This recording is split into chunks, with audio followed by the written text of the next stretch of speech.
seluruh pengurus Masjid Baitur Rahim, jamaah sholat subuh yang berbahagia. Apa kabarnya Pak? Alhamdulillah. Alhamdulillahirabbil alamin. Sampai pagi hari ini Allah berikan kepada kita kesehatan, panjang umur, murah rezeki. Semoga kenikmatan-kenikmatan ini mampu kita jadikan sarana untuk mendapatkan kebahagiaan dunia dan akhirat. Allahumma amin. Kita berdoa semoga seluruh keluarga kita, masyarakat kita, Allah berikan kesehatan selalu, berikan keamanan, damai serta usaha. Amin ya rabbal alamin.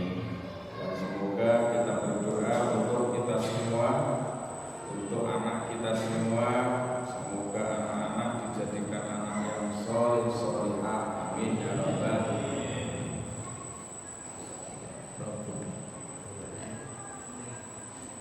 Kesempatan pagi hari ini saya mendapat titipan pembahasan tentang tema teman adalah kualitas hijrah. Salah bukan? Bapak Ibu yang berbahagia, kenapa awal tahun Hijriah itu diawali dengan bulan Muharram? Kalau awal tahun Masehi berapa? Januari. Tapi kalau untuk Hijriah itu dimulai dengan bulan Muharram. Awal mula daripada pembesar-pembesar sahabat itu ya sebetulnya sangat prihatin. Kenapa umat Islam itu punya momen sendiri, tetapi secara tahun tanggal Barnabas itu mengikuti umat yang lain. Umat Islam punya momen sendiri, tapi dalam menentukan momen itu kenapa menggunakan tahun orang lain? Sehingga tercetuslah dari para pembesar-pembesar sahabat untuk menetapkan kalender Hijriah. Lalu kemudian dimulai dari apa? Ini sahabat terjadi musyawarah yang seru sehingga usulan-usulan itu masuk. Di antaranya ada yang mengusulkan bagaimana kalau awal tahun Hijriah itu dimulai dari sejak Nabi diangkat sebagai seorang Rasul. Ada yang mengusulkan bagaimana kalau awal tahun Hijriah dimulai dari lahirnya Rasulullah. Ada juga yang mengusulkan bagaimana kalau dimulai dengan peristiwa Isra wal Mi'raj. Dan sampai ada yang mengusulkan yaitu dimulai dari peristiwa hijrah Nabi dan para sahabat dari Mekah ke Madinah. Dan itu terjadi pada bulan Muharram. Maka menimbang dan melihat momen peristiwa yang sangat penting sehingga disepakati awal tahun Hijriah itu diawali dengan bulan Muharram. Kenapa? Karena pentingnya peristiwa hijrah. Sebelum hijrah itu umat Islam benar-benar tertindas. Awal-awal Islam ketika Nabi diangkat sebagai seorang Rasul, pengikut hanya seorang hamba sahaya. Dan itu pun tidak banyak. Dan itu menjadi sunatullah. Kebaikan-kebaikan itu rata-rata pengikut awalnya bukan orang-orang yang bermartabat, tapi justru malah orang-orang bawahan, orang rendahan seperti Islam. Awal mula yang menganut Islam itu adalah para hamba sahaya. Sampai kita kenal ada namanya Bilal bin Rabah. Dan ketika itu untuk masuk Islam itu tidak mudah. Karena orang yang menyatakan Islam harus siap disiksa, harus siap kehilangan harta benda, dan bahkan harus siap meregapnya. Dan ini fakta. Berapa banyak para sahabat yang mengalami siksaan, apakah dicambui, dipukuli. Malah sahabat Bilal itu tidak hanya dipukul, tangan kakinya diikat, dibentangkan, dijemur di bawah terik matahari di atas hamparan padang pasir. Sudah dicampur, perutnya ditimpa dengan batu yang besar. Karena memang Arab itu kalau kita pernah ke sana tidak ada apa-apa, antara pasir sama bebatuan kan begitu. Kalau daerahnya pasir ya udah padang pasir. Kalau daerahnya bukit ya bukit semua, batu semua. Jangan berharap ada pohon dan segala macam. Adanya pohon itu belum lama. Sampai orang Indonesia itu kemudian menyumbang ke Arab Saudi dengan membawakan ribuan bibit tanaman yang mampu hidup di tanah Arab yang dikenal dengan pohon buka. Kita lanjut. Sahabat Bilal betul-betul tertekan. Untuk bernapas saja susah, sehingga yang terkeluar dari mulut daripada sahabat Bilal itu hanya satu kalimat, Qul huwallahu ahad. Enggak sampai sempat qul huwallahu, sampai ke gampang qul huwallahu. Sahabat Bilal enggak sempat mengatakan qul huwallahu, cuma Kemudian berapa banyak keluarga-keluarga sahabat yang mengalami siksaan, bahkan akhirnya mereka mati dibunuh oleh orang-orang kafir Mekah. Sampai kemudian Islam mengalami tekanan yang luar biasa, di mana orang kafir mengadakan perjanjian Hudaybiyah. Perjanjian yang isinya menguntungkan pihak kafir Mekah, merugikan umat Islam. Di antaranya bahwa umat Islam tidak boleh tinggal di dataran, tetapi mesti tinggal di perbukitan. Sudah begitu diboikot, tidak boleh ada sembako yang masuk, tidak ada suplai sembako yang masuk kepada umat Islam. Masih penting kita di pandemi malah disuplai sembako. Malah saya memberi statement, enak pandemi dapat jatah sembako. Ya yang lain susah hidup malah situ senang. Nggak ada suplai sembako. Jadi untuk mendapatkan makanan itu susah. Kalau ada makanan itu didapat dengan cara sembunyi-sembunyi, dan waktunya tidak sebentar. 3 tahun, bayangin orang. Saya mikir-mikir, umpamanya sama-sama diboikot, orang Batak diboikot, tidak boleh ada sembako masuk ke Batak. Saya yakin rumah kosong, pamit satu persatu, saya duluan pulang ke kampung. Tapi kan Batak masih bisa tanam, walaupun tanam merah bisa tanam mangga, tanam sayur, ubi dan lain sebagainya. Coba bayangin, hidup di perbukitan yang ada hanya bebatuan. Nak bertahan hidup kayak apa coba? Inilah gambaran penderitaan umat Muhammad di awal-awal Islam. Maka kita bersyukur hari ini. Bersyukur apa? Islam mudah, mau masuk Islam bebas, mau ibadah 24 jam bebas, mau melakukan ritual-ritual ibadah bebas. Dan ini diantara berkat perjuangan pendahulu-pendahulu kita. Allah yarhamhum, semoga Allah merahmati, mengampuni dosa-dosa daripada pahlawan-pahlawan kita. Kita bersyukur banget. Sampai mau sholat di masjid ini 24 jam juga nggak ada yang larang ya. Awal-awal Islam. Tapi justru kadang-kadang kita bingung. Kalau dulu umat Islam mengalami tekanan, siksaan, tapi tidak menyurutkan keyakinan mereka untuk ikut Islam. Tapi hari ini dengan kemudahan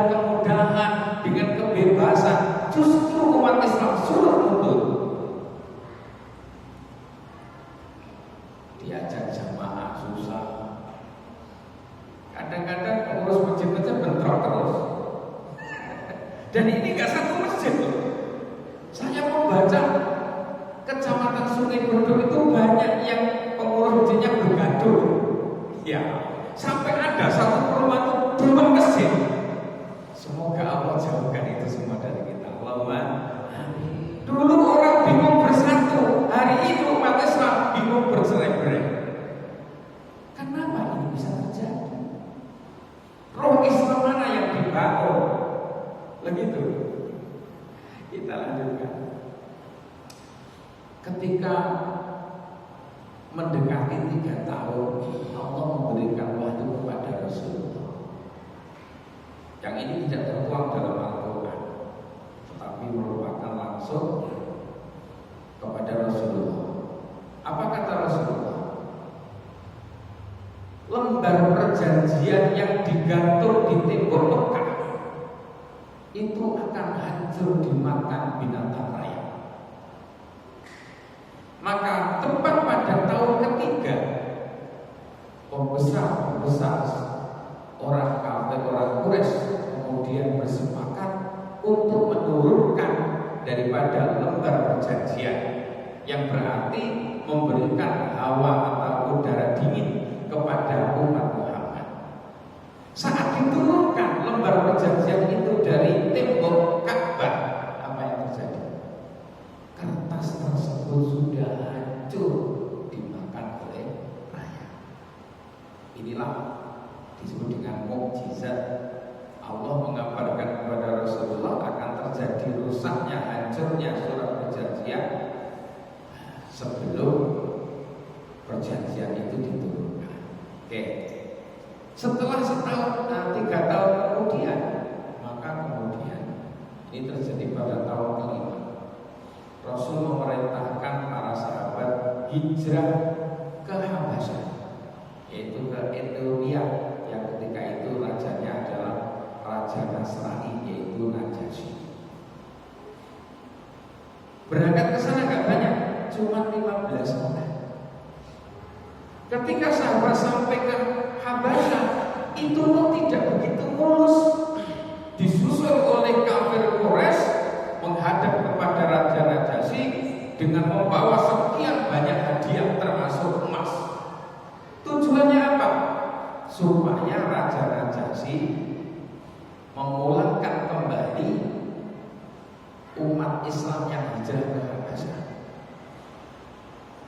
Namun Raja Najasyi itu dikenal orangnya arif, orangnya bijak. Ketika ada permintaan dari kafir Quraisy agar mengembalikan, mendeportasi daripada umat Islam yang hijrah ke Habasyah, maka Raja Najasyi kemudian menolak. Ada apa? Kenapa? Maka kemudian Raja berhak bertemu, berdialog dengan 15 sahabat yang hijrah ke Habasyah. Ketika itu delegasi diwakili oleh sahabat Ja'far. Terjadi dialog. Wahai umat Islam, sebetulnya kenapa kalian kemudian hijrah ke sini? Maka ceritalah para sahabat bahwa mereka di Mekah mengalami tekanan, siksaan, penderitaan yang luar biasa, yang sehingga membutuhkan tempat yang aman. Maka mereka diperintahkan oleh nabinya agar hijrah ke Habasyah. Lalu kenapa kalian mengalami tekanan, siksaan, penderitaan? Sebab kami mempertahankan agama, dan agama itu adalah Islam. Memang Islam itu apa? Maka Ja'far menyampaikan beberapa ayat tentang Islam. Dan ketika diamati oleh Raja Najasyi, apa yang disampaikan oleh Ja'far itu tidak berselisih dengan kitab Injil. Maka karenanya Raja Najasyi mendukung hijrah daripada sahabat-sahabat 15 tersebut dan menolak permintaan daripada orang kafir Quraisy, sehingga para sahabat tinggal di Habasyah. Cuman yang namanya orang merantau, tidak banyak orang kan, ya tetap gak enak gitu ya. Tak lama kemudian, sekitar 1 bulan setengah begitu, ada yang mengatakan 3 bulan, akhirnya ke-15 sahabat ini kembali ke Mekah. Sampai beberapa tahun kemudian Nabi perintahkan lagi para sahabat hijrah lagi ke Habasyah yang kedua. Yang ketika itu diikuti oleh 45 peserta. Dan itu pun lagi-lagi tidak lama. Semakin kuat tekanan dari kafir Quraisy, semakin menjadi-jadi umat Islam semakin menderita. Sampai kemudian Rasul itu hijrah ke Taif. Taif itu termasuk apa ya? Kalau di sini itu provinsi Saudi Arabia di daerah Taif, satu-satunya daerah yang di sana tanahnya subur. Tumbuh-tumbuhan itu luar biasa. Semangka itu Pak, kalau di tanah Taif itu mungkin kalau dibanding semangka tempat kita yang besar itu sampai 2,5 kali lipatnya. Kau gede, hampir 1 ember. Masya Allah. Kalau apel yang gede-gede, kalau jeruk besar-besar, memang subur. Termasuk sayur-mayur itu banyak didapat dari Taif. Nabi datang ke Taif tujuannya agar mendapat perlindungan dan dukungan dari penduduk Taif. Tapi apa yang terjadi? Sesampainya di Taif, Nabi bukan disupport, didukung, mendapat bantuan. Justru Muhammad ditolak mentah-mentah. Bahkan pembesar-pembesar orang Taif mengatakan kepada anak-anak kecil, anak-anak, itu orang gila Muhammad itu, lempari Muhammad dengan batu. Sampai Nabi itu giginya rontok, bibirnya berdarah, dilempari oleh penduduk, anak-anak penduduk Taif. Sampai kemudian malaikat penjaga gunung di Taif turun menghadap kepada Rasulullah. Muhammad, kalaulah boleh, biarlah kami balikkan Taif ini dijadikan likuifaksi. Nabi kita kan diutus rahmatan lil alamin. Nabi gak ingin mereka-mereka yang menentang kemudian tersiksa. Apa jawab Rasulullah ketika itu? Ini menunjukkan keagungan akhlak Rasulullah. Biarkan mereka, dahum innahum la ya'lamun.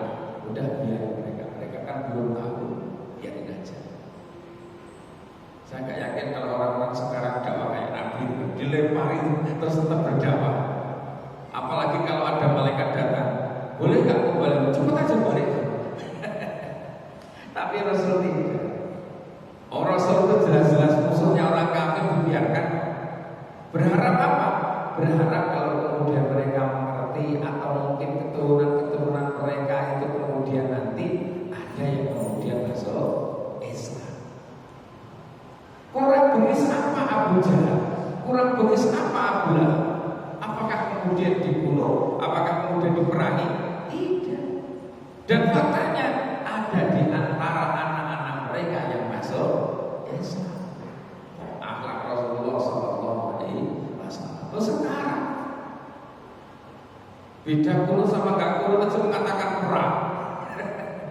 Ya Allah, saya kira yaitu perlunya pengetahuan. Orang itu semakin banyak pengetahuan, semakin bijak, semakin toleran. Tapi kalau yang diketahui cuma satu, yang akhirnya fanatik, ini yang membahayakan umat sebetulnya. Cobalah kita belajar yang luas. Ibaratnya itu begini. Kalau orang tahu hanya satu, ya ibaratnya orang buta suruh megang gajah. Apa yang kepegang itulah yang dikatakan, Pak Buta, kamu tahu apa gajah? Gajah itu kayaknya tipis, lebar, telinga yang pegang. Yang megang ekor, berarti gajah itu kecil memanjang ya, ujungnya ada ekornya, ada rambutnya. Tapi coba beda orang yang wawasannya luas, berilmu, maka akan melihat binatang gajah secara utuh. Itu bedanya orang berilmu dengan tidak. Saya kembali kepada hijrah. Akhirnya Rasulullah kembali dari Taif ke Mekah. Lagi-lagi kejahatan demi kejahatan semakin merajalela terhadap umat Islam. Sampai Nabi mengalami tahun huzn, tahun bersedih. Kenapa dikatakan tahu bersedih. Rasul benar-benar mengalami kesedihan yang luar biasa. Pertama, paman Nabi meninggal dunia. Paman yang selama ini membentengi Nabi, yang selama ini menjadi garda depan di dalam Nabi berdakwah, meninggal. Ini kan sedih banget. Kalau kita pengurus misalnya, satunya semangat di dunia, kan tambah semangat. Ternyata pendukung-pendukungnya pada mati, menjadikan Nabi sangat bersedih. Sudah begitu ditambah lagi istri tercinta meninggal dunia. Siapa istri tercinta? Biasanya istri pertama. Kalau istri kedua itu ya tercinta, tapi berikutnya Khadijah radhiyallahu anha. Loh, Khadijah itu apa yang tidak dikorbankan untuk suaminya? Seorang putri bangsawan, cantik jelita, kaya raya, berpengaruh. Semua ini digunakan untuk mendukung dakwah Rasulullah Sallallahu Alaihi Wasallam. Sudah begitu, di detik-detik wafatnya Khadijah itu pernah minta punya keinginan. Yang ini kan disampaikan kepada Rasul, tetapi disampaikan kepada putrinya Fatimah. Ibu itu sebetulnya pengen dibelikan kain oleh ayahmu. Pengen rasanya kalau aku meninggal berselimut dengan kain itu. Tapi jangan bilang-bilang kepada ayahmu ya. Tapi namanya anak kan melihat ibunya yang begitu pengen, disampaikan kepada Rasulullah. Wahai Rasul, ibu pengen dibelikan kain satu saja. Ketika mendengar itu Rasulullah menangis. Kemudian mengatakan kepada Khadijah, wahai Khadijah, harta bundamu habis untuk perjuangan. Kedudukanmu engkau korbankan untuk perjuanganku. Seluruh hidupmu engkau korbankan untuk perjuanganmu. Kenapa hanya meminta satu kain saja? Engkau tidak berani mengatakan. Sampai Rasulullah nangis. Inilah Khadijah, seorang istri yang benar-benar tidak akan pernah ada yang menggantikan. Biasanya istri pertama begitu baik. Ya, loh bapak itu nggak senyum nggak apa gitu, punya istri nggak gitu. Yang pernah diajak ya susah, menderita bareng-bareng, bahagia bareng-bareng, itu ini berbeda dengan seorang istri yang hanya sekedar maunya saja. Beda. Makanya pernah Rasul itu di sebelahnya itu Aisyah. Lah saat Nabi tidur itu engkau. Lah dalam engkaunya yang disebut Khadijah. Aisyah yang marah, cemburu. Wahai Nabi, bukankah di dekatmu ada Aisyah yang lebih muda, yang lebih cantik? Kenapa kau sebut-sebut Khadijah? Jadi istri kayak begini luar biasa. Saya yakin bapak-bapak gak akan menikah yang kedua kalau punya istri kayak begini. Mungkin kalau istrinya meninggal, terus cukup menduda saja lah. Kira-kira begitu. Tapi lain halnya kalau punya istri itu hari-hari bikin ya kepala pening, rambut memutih. Rasanya pengen cuma diganti saja gitu. Tapi insya Allah ya tidak seperti itu. Kita lanjut. Karena umat Islam terutama baginda Nabi mengalami kesedihan yang luar biasa. Sudah paman meninggal, istrinya wafat, ditambah umatnya mengalami siksaan yang luar biasa. Maka kemudian Nabi diperjalankan Isra wal Mi'raj. Dan itu terjadi setahun sebelum hijrah yang kedua, yaitu hijrah dari Makkah. Salah satu tujuan Isra wal Mi'raj itu adalah untuk memberi hiburan kepada baginda Nabi Nabi karena mengalami tahun bersedih. Dan kita tinggalkan Islam ini. Ketika penderitaan sudah memuncak, maka Allah perintahkan kepada Nabi dan para sahabat untuk hijrah ke Madinah. Keberangkatan hijrah dimulai dari para sahabat. Sedangkan Nabi itu mundur beberapa hari. Tujuannya apa? Supaya perjalanan para sahabat dari Mekah ke Madinah itu mulus, tanpa rintangan. Keberangkatan hijrah direncanakan dengan matang. Saat orang penduduk Mekah pada tertidur, maka umat Islam satu persatu meninggalkan Mekah dengan segala kenangan yang indah. Bayangin, mereka tinggal di Mekah sudah mungkin puluhan tahun, bahkan mungkin sudah ratusan tahun karena nenek moyang mereka ada di Mekah. Mereka meninggalkan Mekah itu berat, Pak. Kalau tidak karena Islam mungkin gak berangkat. Kenapa? Usahanya di Mekah, harta kekayaannya di Mekah, relasinya di Mekah, rumah tinggalnya juga di Mekah. Tapi karena Islam, semua itu yang namanya kekayaan, relasi, rumah dan seterusnya ditinggalkan demi Islam. Maka selesailah perjalanan para sahabat, mereka sampai di Madinah. Giliran Rasulullah. Rasul kemudian merencanakan keberangkatan hijrah, yang ketika itu ditemani oleh sahabat Abu Bakar dan sahabat Ali yang masih anak-anak di rumah baginda Nabi Sallallahu Alaihi Wasallam. Saat larut malam, ternyata rencana Nabi hijrah itu sudah dicium oleh tentara-tentara kafir Quraisy, dan sehingga karenanya rumah Rasulullah itu sudah dikepung oleh tentara-tentara kafir Quraisy. Dan tidak sedikit tentara-tentara itu membentuk yang namanya kapal kuda. Jadi tentara itu disiapkan bersama-sama untuk menjaga kapan Rasul keluar dari rumah, tebas lehernya. Ketika itu Rasul kemudian meminta kepada Ali, "Wahai Ali, gantikanlah aku di tempat tidurku, berselimutlah dengan selimutku." "Ya Rasul, saya siap." Ali kemudian naik di atas ranjang Rasul. Gak tahu ada ranjang apa. Rasulullah itu gak ada ranjang, gak ada kasur, gak ada selimut. Tidurnya pakai apa? Anyaman daun kurma. Sehingga kalau Nabi bangun tidur, di punggungnya itu ada nampak bekas anyaman kurma. Rasulullah umatnya seribu, kasur, ber-AC.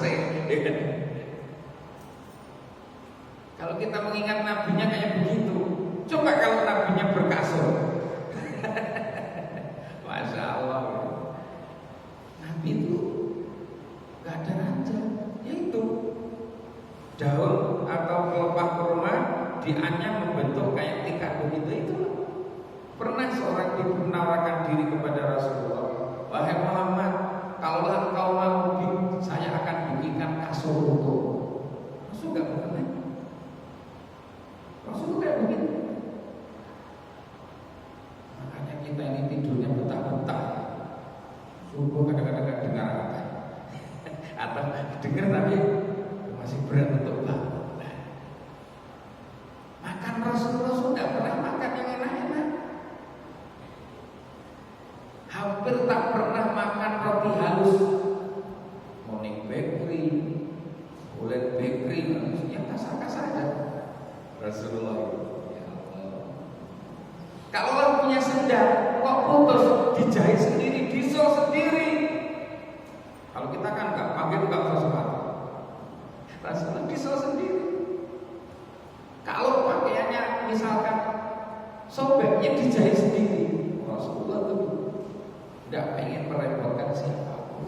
dan hidupnya sangat sederhana. Apakah Rasul orang miskin? Itu namanya menghina, pertanyaan menghina. Rasul orang kaya raya. Kenapa demikian?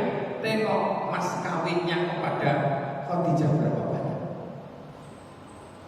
Kalau sampai nggak akan mampu untuk menandingi Rasulullah mas kawin. Tapi bagi umatnya juga tidak diperintahkan mahal-mahal.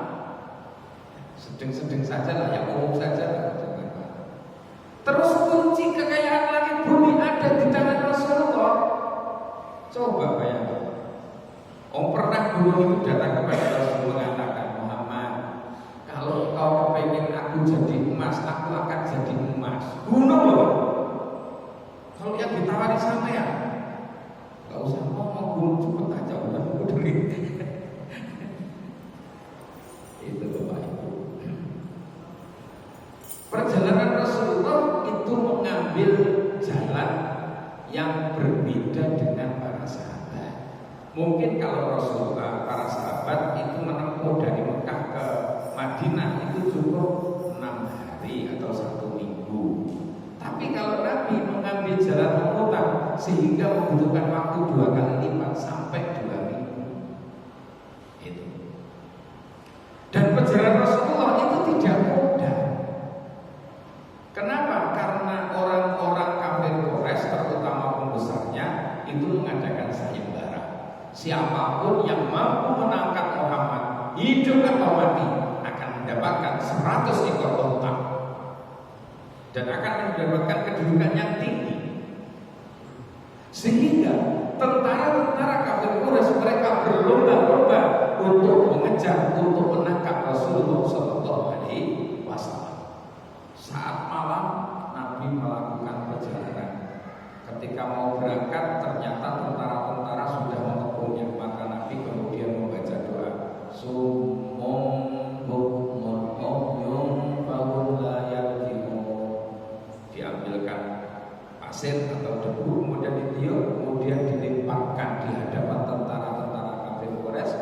Akhirnya mereka tertidur dan Nabi pun berjalan keluar dari rumah disertai oleh Abu Bakar radhiyallahu anhu. Malam itu juga ternyata Rasul Abu Bakar itu adalah orang yang memiliki strategi hebat. Buktinya apa? Perjalanan Nabi ke Mekah itu sudah direncanakan sedetil mungkin. Sampai ketika Nabi Abu Bakar masuk ke gua, bagaimana supaya orang nggak tahu kalau Nabi Rasul berada di dalam gua. Terus nanti kalau sudah mau berangkat kudanya di mana? Direncanakan detik. Mula-mula ditemui tukang penunjuk jalan. Kaidunya. Yang kedua, penyiapan kudanya di mana disembunyikan. Ketiga, bagaimana menghapuskan jejak ketika masuk ke dalam gua. Nabi meminta seorang pengembala kambing. Manakala nanti menjelang pagi, tolong kambing-kambing itu dilewatkan depan mulut gua. Setelah itu silakan bawa pergi. Ya benar. Ketika Nabi berada di dalam gua, bekas jejak, namanya pasir ya kan, mesti berjejak kan, diinjak-injak kambing, hilanglah. Tentara-tentara kafir juga sampai di situ, bahkan tepat di mulut gua. Sampai-sampai Abu Bakar melihat kaki-kaki tentara kafir Quraisy, dan ketika itu Abu Bakar gemetar. Kenapa? Pasti kita akan tertangkap. Bagaimana kalau baginda Nabi tertangkap? Bagaimana dengan Islam? Sehingga ketika itu Abu Bakar benar-benar gelisah. Saat itulah Nabi kemudian berkata kepada Abu Bakar, Innallaha ma'ana. Abu Bakar, Allah bersama kita. Sejak itulah Abu Bakar tenang, tidak lagi khawatir. Lalu bagaimana dengan tentara-tentara yang tidak masuk dalam gua? Tentara-tentara itu melihat tidak ada jejak, yang ada adalah bekas kaki-kaki domba.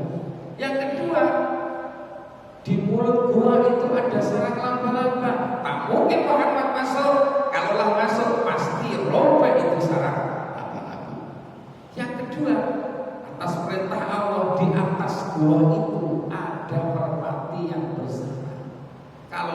ada orang masuk, pasti merpati ini akan terbang, nggak memerang di sini. Nah, ini perjalanan singkat ya, bagaimana perjalanan hijrah Nabi. Ya, yang penting saya mau sampaikan tentang hadis Nabi di dalam kitab hadis Sahih Bukhari Muslim, yaitu innamal a'malu binniyat wa innamal likulli imri'in ma nawa. Faman kanat hijratuhu ila Allah wa rasulih fa hijratuhu ila Allah wa rasulih wa man kanat hijratuhu lidunya yusibuha aw imra'atan yunkiha fa hijratuhu ila ma hajara ilaihi. Al-Hadis. Setiap amal itu tergantung niat. Ulama itu ada yang memaknai setiap amal sahnya tergantung niat. Maka kalau beramal nggak niat nggak sah. Ada yang memaknai diterimanya amal tergantung niat. Maka kalau orang beribadah nggak niat, maka ibadahnya nggak diterima. Yang ketiga, sempurnanya niat. Kalau orang ibadah beramal tapi nggak berniat, maka nggak sempurna. Dan ini diantaranya adalah Imam Hanafi yang memakai makna ini. Kalau Imam Syafi'i itu sahnya amal, maka kalau pengen amalnya sah mesti niat. Lah niat itu apa? Kadang-kadang kita nggak ngerti. Secara bahasa al-qasdu bermaksud, bertujuan, itu secara bahasa. Secara syar'i niat itu adalah maksud hati dibarengi dengan melakukan pekerjaan. Kalau bermaksud dibarengi dengan pekerjaan namanya niat. Tapi kalau bermaksud belum dikerjakan namanya azam. Contoh, bapak ibu dan rumah dalam hati mau sholat subuh, itu namanya azam, bukan niat. Tapi kalau kemudian bapak ibu sudah di masjid takbiratul ihram bersama takbiratul ihram niat sholat fardu subuh, maka itu disebut dengan niat. Itu bedanya niat dengan azam. Yang kemudian kita tekankan, mangkana hijratuhu ila Allah wa rasulih. Barang siapa yang hijrahnya kepada Allah dan Rasul, maka dia hijrah kepada Allah dan Rasul. Barang siapa yang hijrahnya karena untuk mendapatkan dunia atau perempuan untuk dinikahinya, maka dia hijrah kepada itu. Ini bahasa Nabi yang sangat sopan, yang sangat ramah. Di sini yang namanya hijrah itu dibutuhkan niat yang benar-benar ikhlas. Ikhlas itu apa? Tidak ada tujuan lain kecuali Allah Subhanahu wa Ta'ala. Sama ambil contoh, jadi pengurus yang ikhlas karena Allah. Tidak ada pamrih, pengen dikenal, pengen tersohor, berpengaruh, tidak ada. Murni karena Allah. Jadi jamaah ikhlas. Ya sudah, nurut, ngikuti dengan imam, ngikuti dengan pimpinan, ikhlas. Tidak karena ada embel-embel ingin mendapat kedudukan. Lah niat, kalau dibahas selesai, imamnya saya bawa.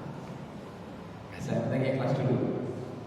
Jangan pernah ada tujuan-tujuan selain Allah. Ikhlas ini penting, kenapa? Yang mampu menjadikan orang istiqomah itu adalah ikhlas. Oh, yang menjadikan kita tahan banting menghadapi berbagai rintangan itu adalah ikhlas. Kadang-kadang kita ini jadi pemimpin gampang-gampang suruh mundur, berarti nggak ikhlas. Ada yang melecehkan sedikit mundur, ikhlas. Gak dihargai, marah, gak ikhlas. Kalau ikhlas itu gak ngaruh, mau dihargai, mau dihormati, mau enggak, tidak ada urusan. Urusan kita kepada Allah, bukan kepada makhluk. Kalau kepada Allah ya sudah terserah Allah. Yang Jadi panitia pembangunan ikhlas, insya Allah sesuai dengan amanah. Jadi pengurus masjid ikhlas, insya Allah benar-benar ngurus semua. Jadi warga yang ikhlas, insya Allah gak bikin gaduh. Jadi pemimpin yang ikhlas, insya Allah memberikan kebijakan dan keadilan dan seterusnya. Nah, tapi ikhlas itu gak tiba-tiba muncul. Ikhlas itu berasal dari takhallus, belajar ikhlas. Belajar dulu. Kayak kita derma sedekah, mungkin awalnya berat. Ya, kalau biasanya 1000 sih gak berat. Kalau ini tiba-tiba infak setiap Jumat 100.000, berat awalnya. Tapi kalau sudah biasa dilatih terus, insya Allah ikhlas. 1 juta awalnya berat, gitu dilatih gitu. Ini cerita yang saya mohon maaf. Saya itu ngiri kepada seseorang. Ngirinya apa? Orang ini hartanya, gajinya kok habis di makan. Saya tetap itu terngiang dalam hati saya. Satu orang ini untuk umat hampir-hampir tak peduli dengan dirinya. Gajinya yang puluhan juta itu habis untuk disumbangkan untuk umatnya. Dikenal di mana-mana bantu, dan karena Allah, bukan karena kedudukan, bukan karena dikenal, bukan karena kewibawaan, tidak. Murni untuk umat. Saya yakin di sini mungkin ada, tapi saya nggak tahu. Sampai katakan beli rumah yang beli istri, uang istri, dia sendiri habis untuk bantu orang.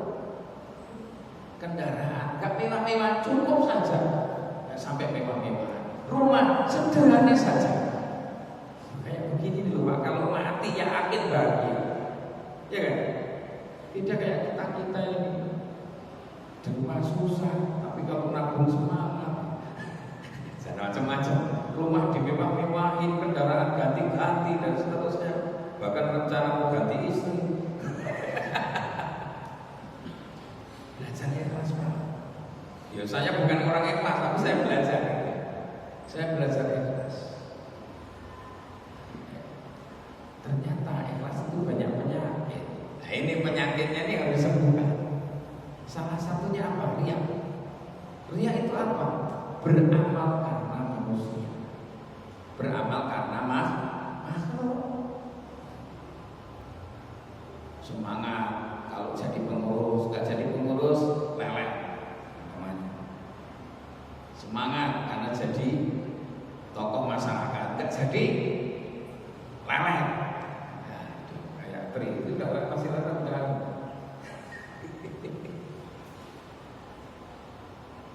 Meninggalkan amal karena makhluk itu juga riya. Wah, aku gak ke masjid, gak enak saya ditengok orang. Riya loh.